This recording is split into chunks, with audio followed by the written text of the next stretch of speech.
മക്കളെ, ഇനി അമ്മാവും വന്നതിന്റെ ഉദ്ദേശം പറയാം. നമ്മുടെ സർക്കാർ നവദമ്പതിമാർക്ക് 50,000 രൂപയുടെ ഒരു ധനസഹായം ചെയ്യുന്നുണ്ട്. അതെന്ത് സഹായം? അങ്ങനെ ഒരു സഹായത്തെ പറ്റി ഞാൻ കേട്ടിട്ടില്ലല്ലോ. അതിന് നീ ഏതാടാ? എടാ, പാട്ടിലേക്കുള്ള ഹോളിനെ പറ്റി നിനക്കെന്തോ അറിയാം?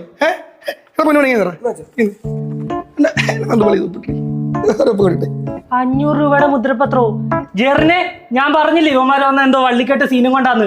ഡി ഒപ്പിടല്ലേ, ഇതെന്തോ സീനാണേ. എടാ, എന്തോ വള്ളിക്കെട്ട് എന്തോ സീനടാ. നീ പറയുന്നത് കേൾക്കണ്ട, നീ ഒപ്പിടറി. അത്രേ ഉള്ളൂ, കുഞ്ഞിപ്പിട്ടടാ. അമ്മാവാ, എനിക്കിപ്പോ ഇതിന്റെ ഒന്നും ആവശ്യമില്ല. എന്താ നിനക്ക് ആവശ്യമില്ലാത്ത? എനിക്ക് ആവശ്യമില്ല, അത്രേ ഉള്ളൂ. ഒപ്പിടറി. അതെന്താ അമ്മാവ ടോൺ മാറിയത്? ടോൺ മാത്രമല്ല, മറ്റു പലതും മാറും. ഒപ്പിടറി. കളിത്തോക്ക് കാണിച്ച് വരട്ടാൻ നോക്കല്ലേ. എന്തുവാ അമ്മാവന്റെ ഉദ്ദേശം? പറഞ്ഞേക്കാം അല്ലയോടാ മക്കളെ. എടി, എൻ്റെ സ്വന്തം ചത്തങ്ങ് മേലോട്ട് പോകുന്നതിന് മുന്നേ ഞങ്ങളുടെ 50 സെന്റ് സ്ഥലവും ആ തറവാട്ട് വീടും നിന്റെ പേരിൽ എഴുതി വെച്ചിട്ട് അങ്ങേരും മണ്ടയ്ക്കോട്ട് പോയത്. ഇന്നത്തെ മാർക്കറ്റ് വില അനുസരിച്ച് ഒരു 6.5 കോടി രൂപ വരും. 6.5 കോടിയോ? എന്റെ പേരിലോ? അച്ഛാ, അതേ അവിടെ ബോധം പോയി. ഓ, ഈ ബോധമില്ലാത്തോളൂ പണ്ടേ ഇങ്ങനെ ഒപ്പിട്ടില്ലേ ഇങ്ങനെ വെറുതെ. എന്റെ ശവത്തി ചവിട്ടിയിട്ടല്ല തനിക്ക് അവിടെ ദേഹത്ത് പോലും തൊടാൻ പറ്റത്തില്ല.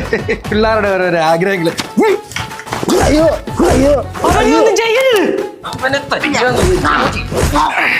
നീയൊക്കെ ഒളിച്ചോടി വന്ന് താമസിക്കാൻ തിരഞ്ഞെടുത്ത സ്ഥലം അടിപൊളിയാടാ.